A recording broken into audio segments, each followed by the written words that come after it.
only knowing their side of the story.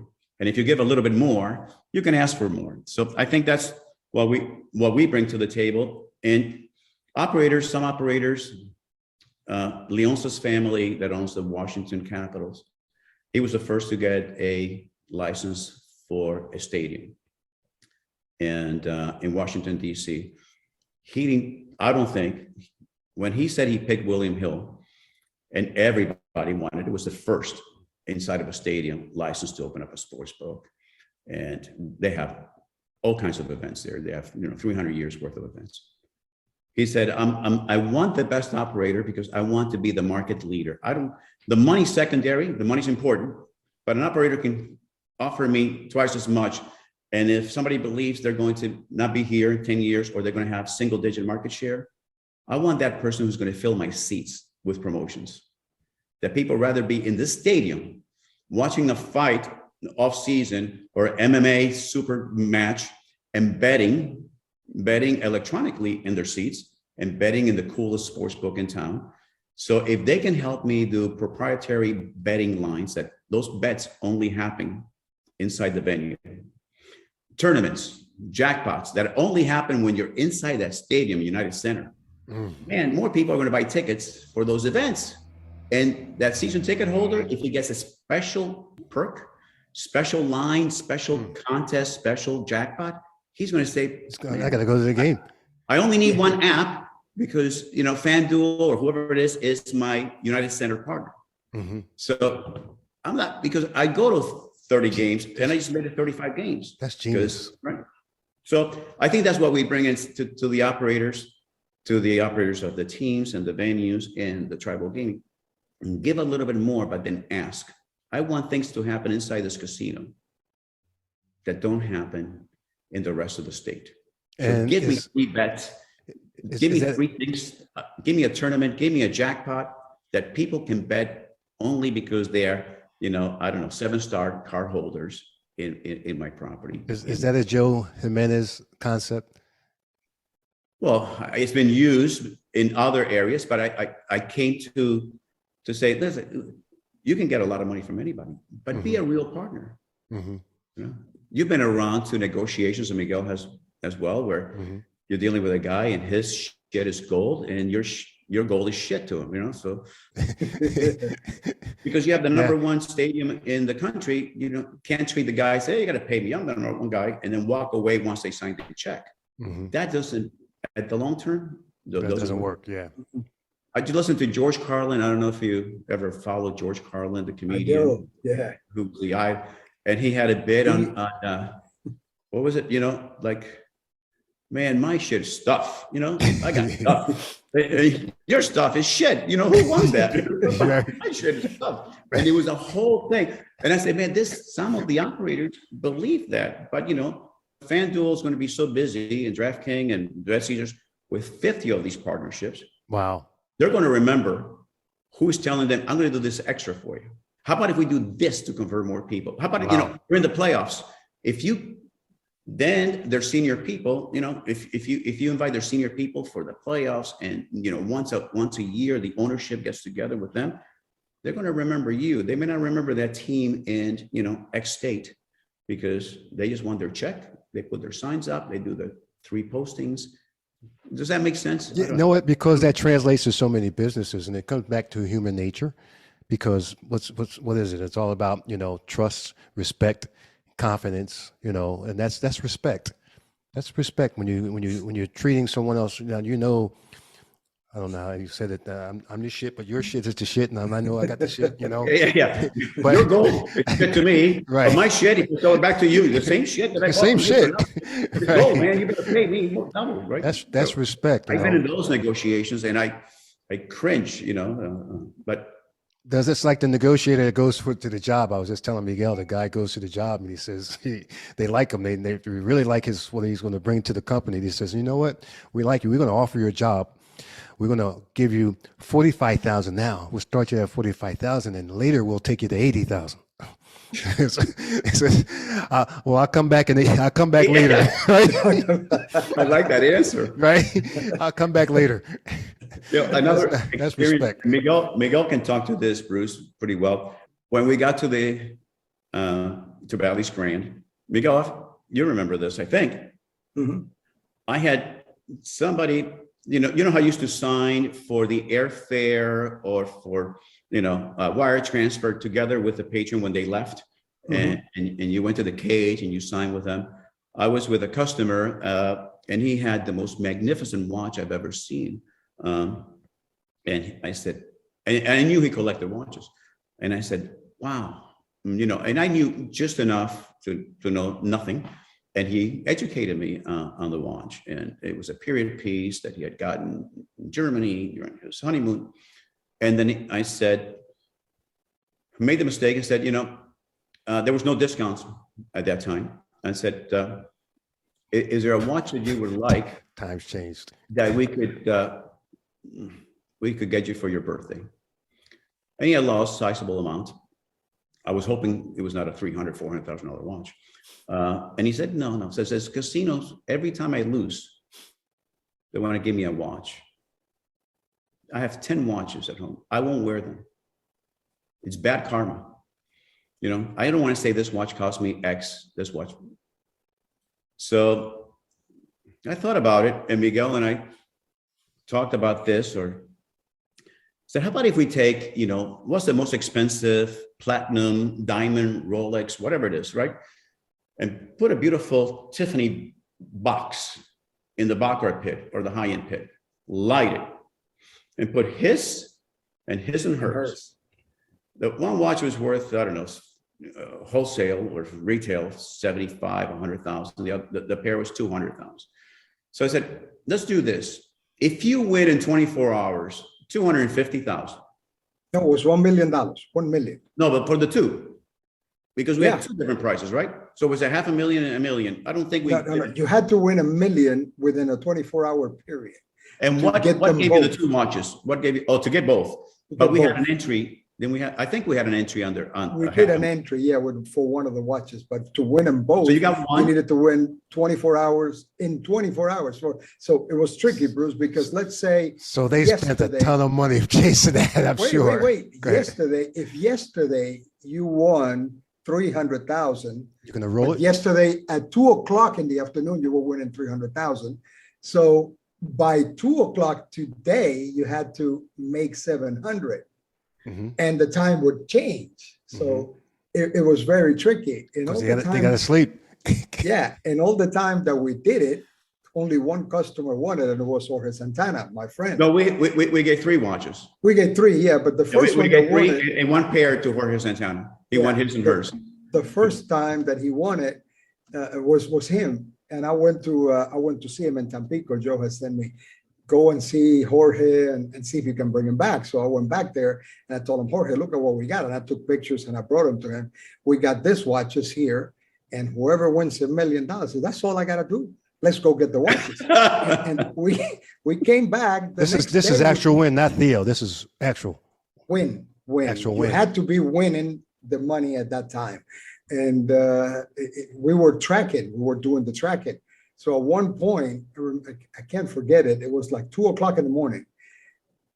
I had Charlie. Charlie was the supervisor, a tall Puerto Rican kid, and Charlie was tracking. We had one person just tracking. And all of a sudden, Charlie said, if he makes this roll, any number comes out on next roll, he wins. And that happened many times. So boom, he didn't make it. So finally, like at 2:00 in the morning, he made it. And we stopped the games, we took pictures, we called everybody, and it was great. I have that picture. Us turning the watches to him. But I think, what it taught us, and I didn't know. I said, I don't want to give a watch to a guy that loses money. It's not cool. After I learned, I said, let's get people to win. Reward them for winning. And then I started writing notes to people that won. Like, hey, it was great meeting your family. I didn't want to write somebody when they lost. It was so raw, and I wasn't soliciting for them to come back. It was just so. I said, sincere message. Write them a note, and you know how, well, from the gaming guys, from the gaming side, the operators in finance really didn't like this promotion because, I said, if we're off by 3 minutes, I'm giving the watch. If we're off for like 45 Yeah. minutes, I'm giving the watch. So let's put that in the regs. And you had to put that in the regs because with the gaming commission. Sure.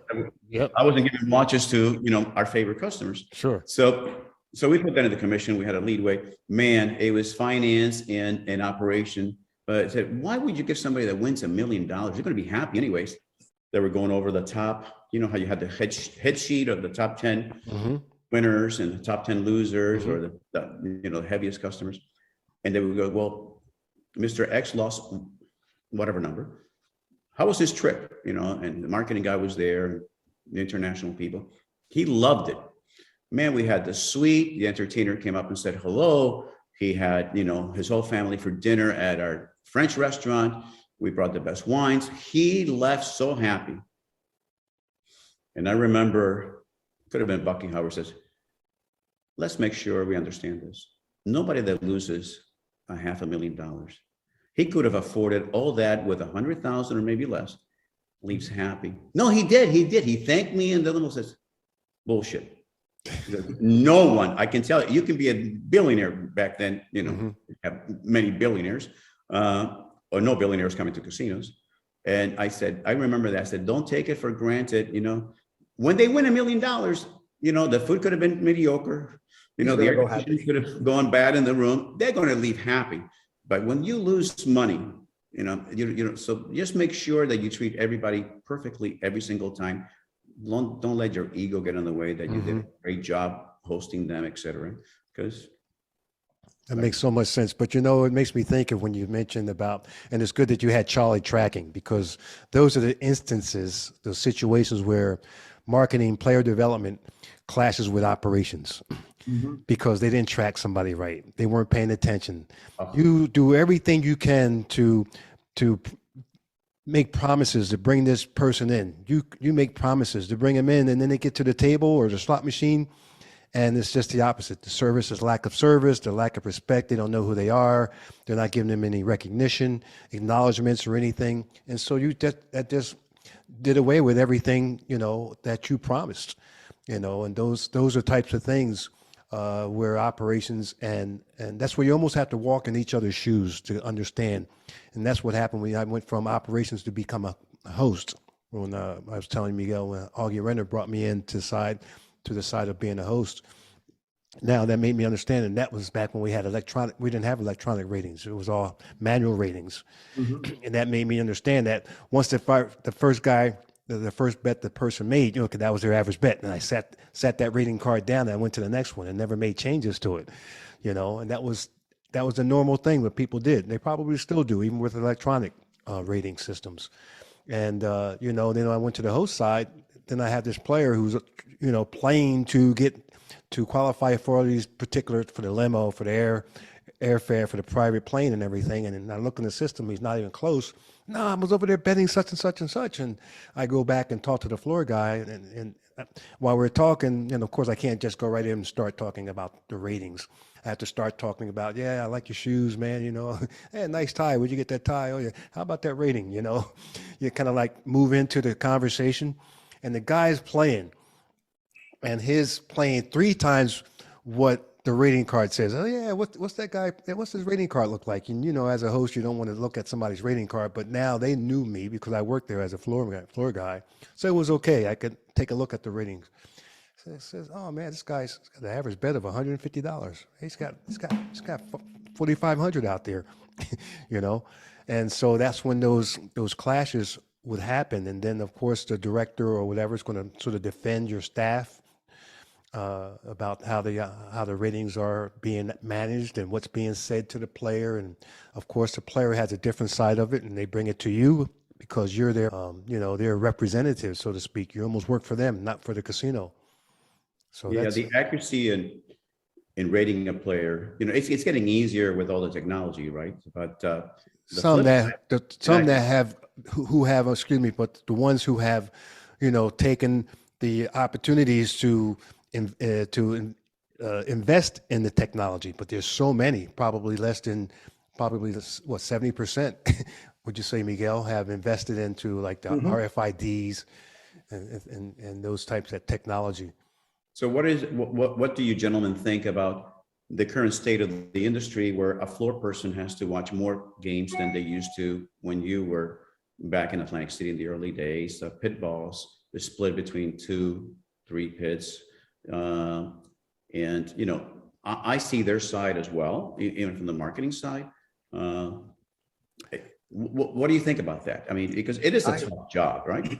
It is. And I would say it takes away from the experience of the customer in many senses, because now there is not that connection between the supervisor and the player at the table. Then it comes into play what Bruce just said. Nobody's watching, and they're giving them per se, I will take a look. Yeah, it's $100. So it's $100 because I got a whole pit to watch. I'm the only supervisor in the pit, and I can be at every table to give an exact rating on what the gentleman is doing. So I know that many places are trying to save money, to increase the revenue by saving money, but in my mind, it's not the right thing to do.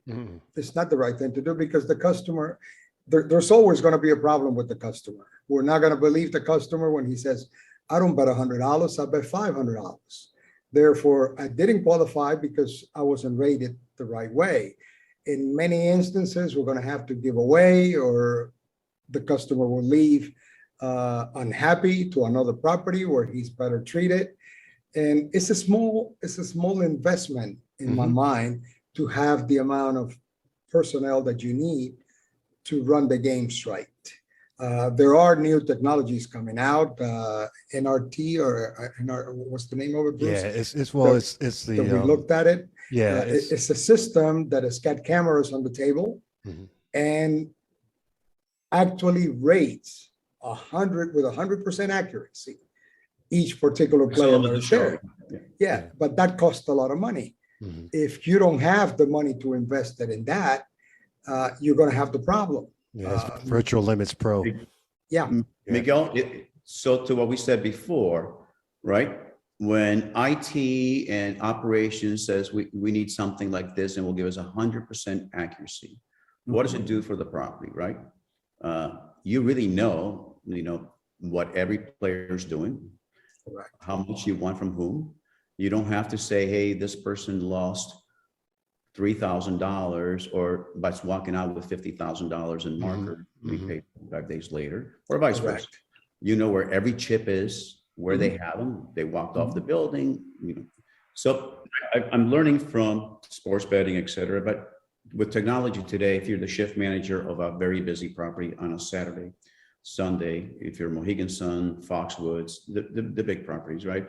Hard Rock in Atlantic City, Borgata. And if the shift manager on his phone gets, every 15 minutes on alert, how many cars are parking, and by historical can tell you where you're going to end up by hour ahead of time. Same thing for food and beverage, same thing for the hotel operations. If it can tell you how many people walked in through the door and what it's pacing to do for the evening, right? I mean, you guys know it from your gut because you have, Celine Dion in the theater. It's a Saturday, we're 100% occupancy. You know how the floor is going to flow. And everybody that's walking with a player's card, which has a chip in it, just by historical, by every Saturday, by 3:00 in the afternoon, if you are at on these 3 statistics, parked cars, people in the building, and car holders, and you're pacing at 30% over, let me get some people in overtime because I have a whole pit that's closed. Let me get, the cocktail waitress, can we get a few to stay overtime or call in a few? And if it's going the other way, you can manage as well because it's all predictive. It's all there. And that's how they do it in sports betting. Well, that's why I mentioned you're dialed in. I'm noticing, I'm watching you, Don. I'm looking at you. And because listen, Miguel could tell you, we've talked to guys that you worked with before. They still have a flip phone, and am I lying, Miguel? Too bad, man. We don't say names, right? By you guys, and you have my flip phone. We actually had a meeting one time with this person, and his grandson had to come in to set up the Zoom meeting. This doesn't happen just one time. It happens more more than once One. with more than one person. The guy doesn't Please. have a smartphone. I'm Yeah. not. I'm not. And listen. And I know someone's listening. And I'm not talking about you. Okay.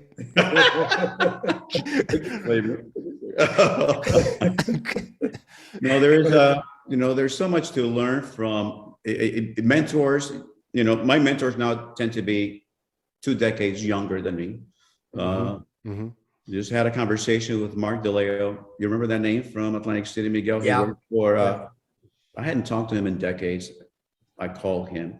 He gave me, well, now he's a big executive. He just left to go work for Hard Rock on a property that's opening as a senior guy, second in command or something. He was so dialed in. So we started talking about the sports betting bills are going to pass, what's going to happen. He had a great relationship with all the management of the Kansas City Chiefs already, which I knew.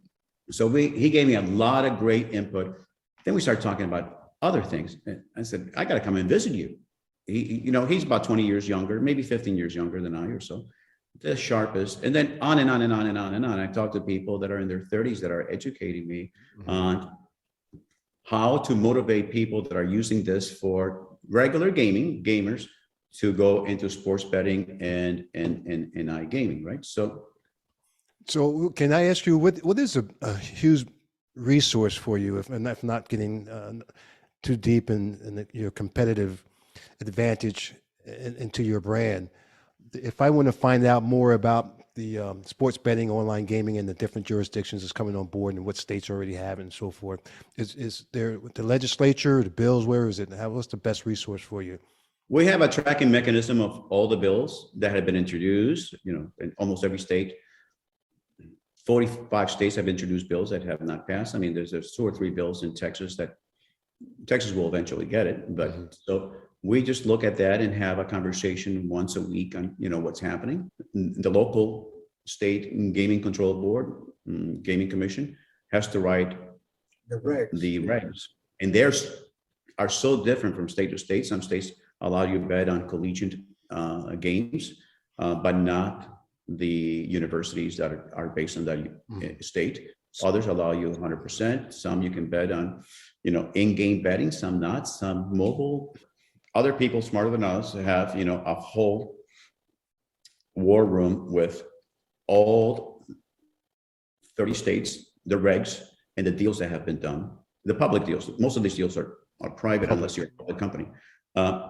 Currently, I just read, and I was following this because who was going to name the new LA stadium? The biggest deal naming of all time, $700 million, and I think it was a 20-year deal. What do you see as the future for Atlantic City? We are all Atlantic City guys. Most of us. Stomping grounds. So what do you see? What do you think is going to happen? And what should we do as people from there? What should the government do, the commission do to make it happen? Well, from you have a platform. A lot of the people that worked in Atlantic City got their career started. I have people they listen to on they listen to them on social media. Promote Atlantic City. There's so many good things about Atlantic City. So I don't like, if I meet an old colleague and say poo-poo in Atlantic City, I change the conversation really, really, really quick. Because if it wasn't for Atlantic City, a lot of us would have been doing something else. Correct. But I just look at the last 4 months, and I stay pretty close to the numbers for all the states, but more for Atlantic City. So the 9 casinos in the first 4 months, and I mentioned this before, I think, and you can edit it if I'm repeating myself. They're $1.6 billion in revenue. Right, first 4 months. So if you look at the first quarter, the first 3 months of the 4 months, it's not the heaviest month. It's the summer. It's the second and third quarter. So what are they're pacing to do? Over $5 billion in total revenue. Now, out of the 1.6, 1.2. I'm sorry, 800 out of 800 million. Around 900, under 900 million was in-store actual live gaming. The guy stepping up to a machine, to a table game. So iGaming and sports betting has been a godsend to Atlantic City because those 9 properties can now Now, some of that money, some of that iGaming money is going to FanDuel and the Meadowlands, right? So it has nothing to do, they don't split, none of that reaches those 9 operators. And they're the market leader by far, right? They I forget what the 50% of the market of FanDuel. Now that has gone down a bit since New York opened up, and now everybody is tracking. But the good thing is, since New York opened up, Atlantic City has not seen, a decline. or New Jersey, I'm sorry, a major decline. So I think the operations, from what I hear, the Ocean Resort is finishing up 1 or 2 floors that were unfinished for the season. The water park is going next to Showboat. Caesar's spending $400 million refreshing up all their properties. And I think they'll have it done before the end of the summer.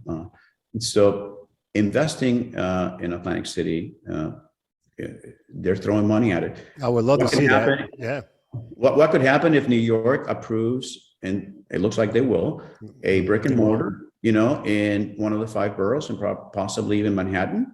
What happens if the Meadowlands, if the state legislative says, we need now to combat New York City, so let's open up in Meadowlands, and that will affect them.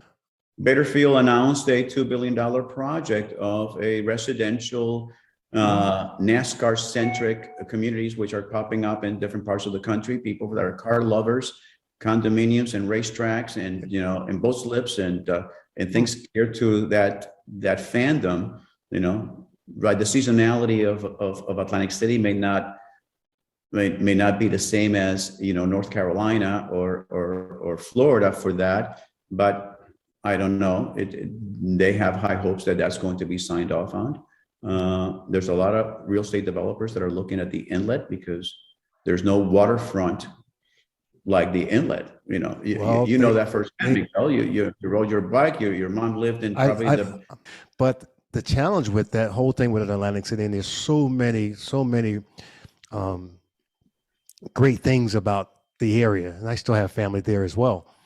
But when you look at Pennsylvania, Maryland, that's opened up, and there's now that drive-in traffic that used to come in, all that densely populated amount of revenue that just drove in for the day now can go to Baltimore Harbor. They can go to Philadelphia, and it's not the same, but still people will decide they say rather take that trip down to the shore. It's much closer.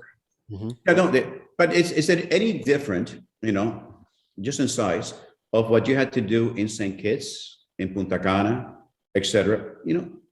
You build events, you build a service, you build an experience that's a little bit different, and you're not going to get their wallet, their total gaming wallet, or 50%. You get 3%, 4%, but there's so many people around Atlantic City that's what you need to focus on. And iGaming is going to reach a point in New Jersey too, because you're geofenced to New Jersey, so it's not like those operators can say, let's go to New York and let's go to Pennsylvania, let's go to Delaware. They're done. So that's going to hit a number. They're not there yet. So do you think rooms would make a difference? Because you mentioned that when we were speaking about Celine Dion and about why didn't the concept of having residency entertainers there in Atlantic City, and you said the same way. Well, Celine Dion had a worldwide, market that she attracted, and so they didn't have the 80,000 rooms in Atlantic City. But would that still be something that would help to improve the attraction to Atlantic City? Good question, Bruce. There's so many dominoes that have to be put in order, lined up. Airport, air travel, right? Roads, rooms, making the thoroughfare of Pacific and Atlantic, whatever they do to make it easy in, easy out. So all those things come, I think, first. You could have Lady Gaga, Bruno Mars, Britney Spears, everybody do 50 dates in New Jersey. They will fill up the convention center. I'm not sure what it will do for the service, the traffic, and all the things that happen. And there's certainly not enough rooms to take care of those people. They will sell out. But you couldn't do what they do in Las Vegas, you have, and I Wow. forgot it. But it's all good. Hey, so we hit a lot of different areas when they're in our conversation with you. This has been such a pleasure, and we are more than honored to have had you on today, to speak with you today, and because it's not often, well, we've been fortunate, but to get at the level where you have been in so many areas and touched the like say a Celine Dion deal, that deal. Speaking about the iGaming and sports book and where that's going, and the challenges that are still out there, because there are some things I listened to and I got from you, and that's why I was asking. I didn't want to dig in to get into your competitive toolbox, but that was interesting to know that you have to really stay ahead of those bills to understand where it's going, and to make sure that when an operator is looking to invest in those areas, that they're fully and totally prepared for whatever is may approach that could be more costly to them. Not in just the fact of the hard cost of that particular area, but maybe the legal side, where they have to pay for attorneys for something, or more consulting fees and things like that, which is a good thing for you and a good thing for us. But just the fact that those are the resources that are out there to help us along to understand it, because I still didn't really, I always thought there was this big difference between iGaming and sports betting, but it's the same thing, pretty much Similar. I think all the similar. states are addicted to tax revenue. They need it, right? Mhm. And sports betting, we thought there was going to be 25 states by 2025. There's 30 states plus 5 more approved already in 2022. Mhm. iGaming only 6. So, they're taking a look, but it's the same thing. Atlantic City opening up only 10 a.m. to 4 a.m. Yeah. Nobody wanted 24 hours. Right. After a while, when the KYC protocols are put in place, that underage are not getting into technology is so great now. And really, the operators that are truly behind responsible gaming Mhm. are noticed, and the regulators understand what they have there from an industry and from the operators themselves, from the American Gaming Association, from Problem Gambling in Washington. Mhm. iGaming is going to Right. be. My God, Miguel, did you know New York was 51% tax? No, I didn't know that. I knew that they had approved it, And but crazy money for the 51%. license, and so no one. But you need New York, right? You need New York if you are an international Yes. brand.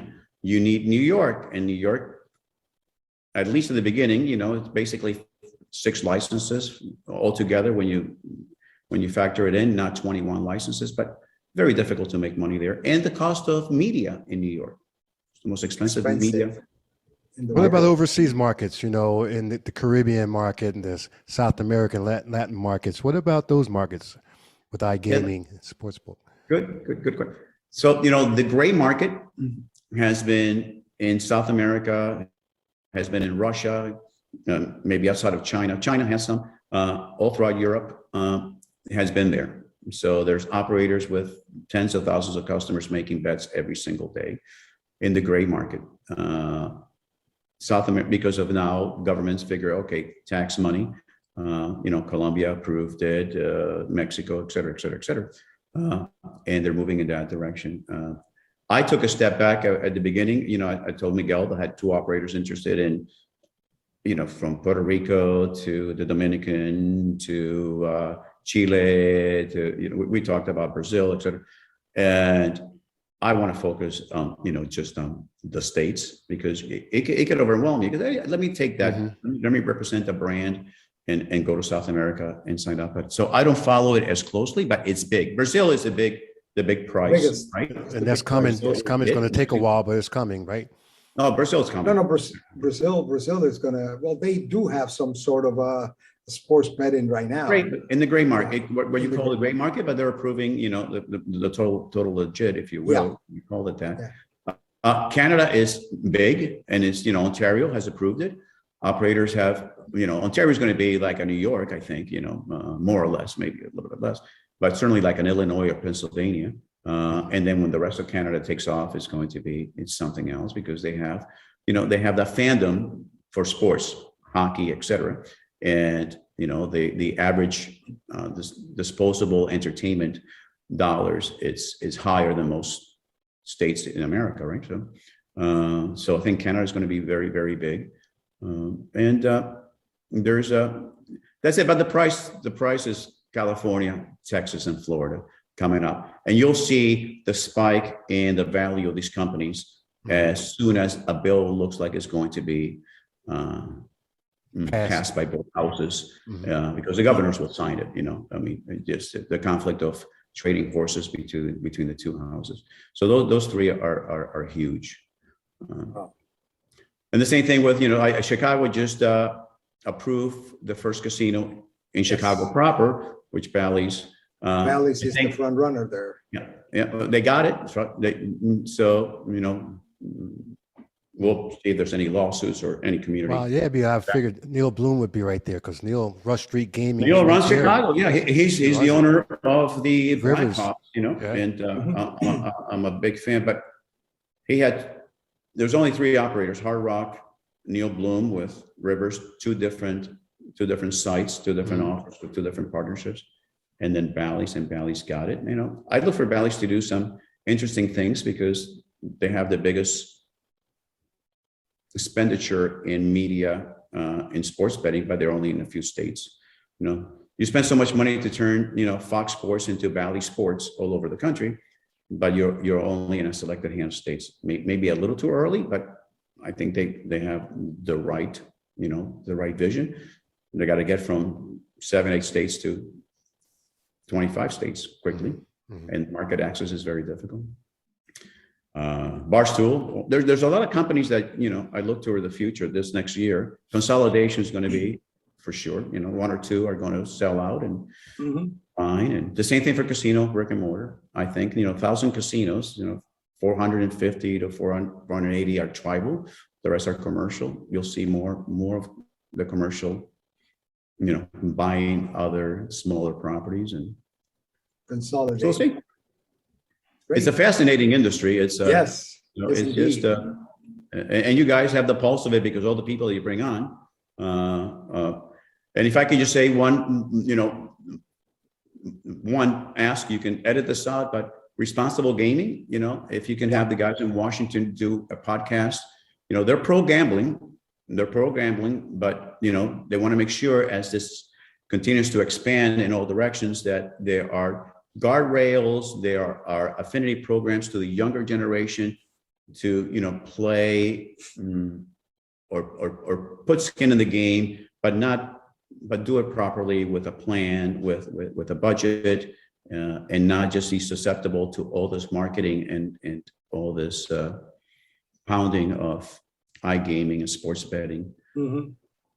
We have to protect also the younger generation and anybody use it as entertainment. It's entertaining. You have to be responsible, and the operators have to offer assistance to anybody who falters along the way. Yep.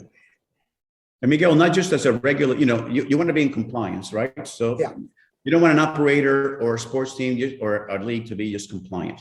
We'll do whatever the law says in the state, and we'll do 10% more. You want to be, and most are, by the way, I think all of them, authentic and see proactive, right? Because you and I did not grow up with this. So you and I did not grow up playing Madden football, and now Madden football can give me, ads up on betting, and I love my, Chicago team, so I'm going to bet on them. I never went to a racetrack because we didn't have any money. My father I never went to a casino until I moved to Las Vegas. So it's a responsible gaming. It's near and dear to me, and I hope to work more on that this coming year. That's awesome. Can I ask you, before we get out of here, Joe, because I think Miguel and we held you hostage probably longer than we normally should, but you're We such could an stay all day with Joe. So Yeah. much knowledge. Yeah. yeah, it's such a such The an same here, by the interesting- way, guys. The same here. Such an interesting conversation, and I'm really sincerely enjoying it. Well, we're glad that to have a partner with you, partnership with you now. That now you can the next podcast you go on, you said Chicago, and held your phone up, hold it up and say checks play, great podcast. Hold your Demitash pinky out when you say it. And excellent Miguel, Bruce. He's Bruce is a hack, but Miguel, he's a guy, and no, but I feel like we have a partnership. Give us a plug. Yeah. Joe, we can't thank you enough, Joe, for taking, we know you're a very busy man, that you're a family guy. If there is somebody that I know that splits his time being busy at work, but sharing a lot of time with his family, that this is Joe Jimenez. And we can't thank you enough for taking this couple of hours to be with us and talk about gaming, about our passion, about what gets us going. And me personally have to thank you from the bottom of my heart for giving me the opportunity to be with you in Atlantic City and teaching me and mentoring me for all those years. And in a sense, I am where I am because the opportunity that you gave me. That's always going to stay here, and we're going to be friends for life. That's And awesome. Very big kind of hug you. to you, to your family, your daughter, especially to the one that I had the opportunity to host here in Punta Cana when she came. Give her my love, give her my undivided attention, and it was great to see you once again and having the time to talk to you for this couple of hours and sharing it with Bruce and me. Yeah, and Thank also you, Miguel. Thank you yeah. for 35 years of friendship. The most important. Yes. Yeah, Yes. awesome. Hina, she had to check out. She was in with us for a while today, and but she had a previous engagement and had a hard stop. So, but she was so excited, and she wasn't really it wasn't scheduled for her to be with us today. But she rearranged her schedule because she says, "It's Joe. I have to see Joe. He means so much to me." And that's why I say it so many times. I've heard your name, and I don't want to embarrass you by that because I know that you're a humble person, and out of respect, just not saying it to make light of anything, but sincerely, she wanted to make sure she had an opportunity for her to reach out to you and to for you to feel her presence, to come out to say hello to you and everything. So speaking for her, I'm sure she can't thank you enough as well. You didn't get a chance to meet Kasia. She had some travels this weekend also. She's in Valencia, Spain. She's our Polish partner. Lovely young lady, and this was great for us because she offers a different dynamic to our demographic to our group here. But she wanted to also be here, and she wanted us to make sure that we, and with respect to her, on her behalf, say that thanks for being on the show as well, and pleasure once again to meet you. Had a great time. Really This did. won't be the last time that Joe is going to be here with us. I mean, Yeah. Thank you, guys. down the line, we're going to do something a little bit different and bring a few guests at the same time and do something round table of sorts. And you're going to be here with us again. Keep it going. Please keep it going. You got good mojo. And you're bringing some very, very, very knowledgeable guests, apart from this week. But Bruce, a date in Atlantic City, get a trio, or I'll find the backup. Let's do a jam session. Either we'll do it wherever you like, at our house, we'll do it on the beach, we'll do it in one property, but if you do that, I'm coming. What do you play? What do you play, Joe? He doesn't play. No, I'm gonna go there. I'll carry the instruments and I'll do the lighting. Because you like Miguel, you play cowbell? Because there's never enough I play the cowbell. cowbell. Always need more Best dancer, cowbell. though. Best dancer. Miguel is the best dancer. I used to be. No, he still has it. He still has it. We He won't won't- go to a city where he could find music and just be showing off. Wait, whoa! I got Miguel, gangster rap. Also, he's a gangster rapping, gangster rapping.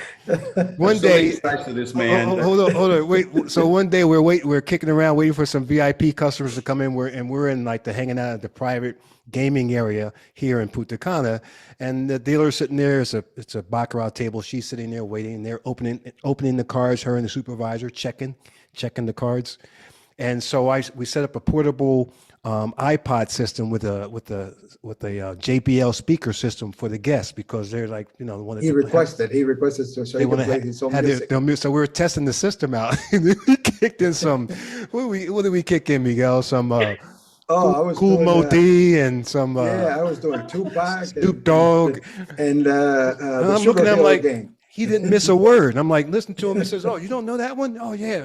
And he's just going right down the list and knew every word. I says, and then now we're moving too. And the dealer, and now The dealers were shocked. they're They were shocked. Dominican. They're used to doing their bachata and everything, and their their reggaeton.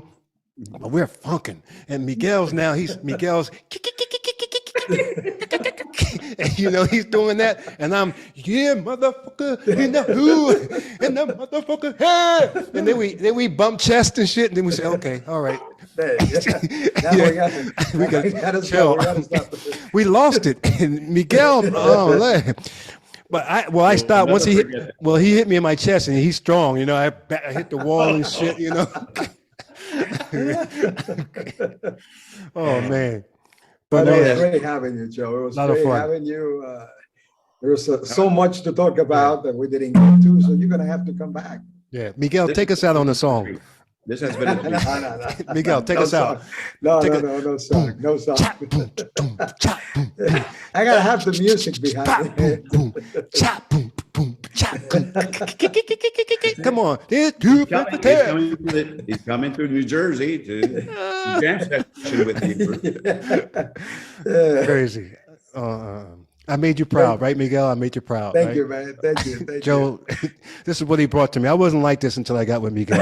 Oh, yeah. This, I believe that. yeah, it came from you. It all came from you. That's what it did. Hey, take care, Joe. It's been a great, you. man. Thank you, Joe. Thanks so Thank you. much, God man. bless, guys. God bless God you bless too. to the Thanks so family, much. Joe. Take care. Thank you. It's been a treat, man. Adios, amigos. Hermano mío. Adios. Bye. Abrazos. Hasta luego.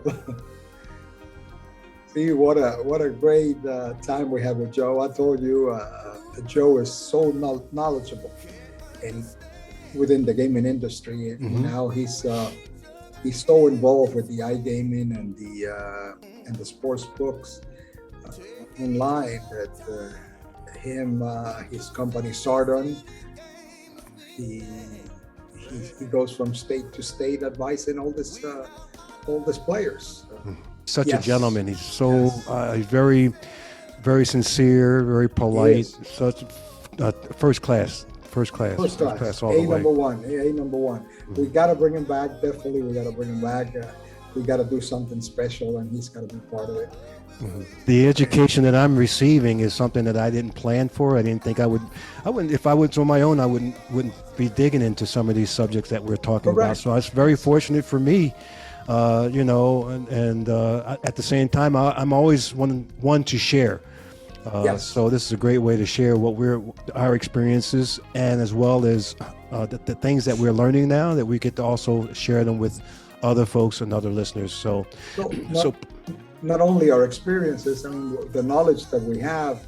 Aside from that, we know all these people because we work with them, and it's good to get them and bring them to this platform, this forum, and have them expose their knowledge, their own knowledge, to the younger generation of casino executives that are coming up, so they can get something directly from them. Yes, that's right. And that we have to put emphasis. We don't put emphasis on this enough, because the other day, Mike Darley, we were texting about something, and he says, and I says, "Oh, did you see Theo?" I says, "Did you see Theo's part 2?" I says, "We mentioned you." He says, "No, I didn't see it," which made me think that we have to make sure we let people know to subscribe, because when you subscribe, you will be notified. You won't miss any series, any parts, part 1, 2, 3, and 4. Now, especially since that we are now putting emphasis on splitting up the episodes into different series, so that you'll never miss any episodes. You'll be notified even through Spotify and iTunes. YouTube, So when you subscribe, it's not because it's anything that we're just trying to subscribe to subscribe. You're subscribing so that you're notified and up to date and now you're going to get vignettes or segments of a podcast with a guest, so that you're not know in overwhelmed. advance. Yeah, and you're not overwhelmed. So you got to sit in one place for X amount of time to watch or listen to an episode.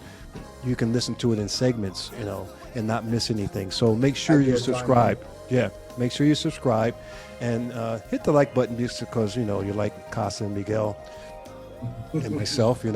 But yeah, we had Steve Carroll. We had Henry Paisano, Jeff Hall, Roger Snow, Alan Burak, Hina Reed, Howard Dreitzer, Roger Snow, Theo Smith, Mike Darley, Nikki Ballas, Richard Marcus,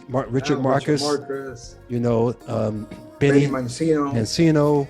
So there's some, oh my God. And many more to come. Many more to come. Yes. Yeah, many more to come. Yes. Did I leave anybody out? Working for you.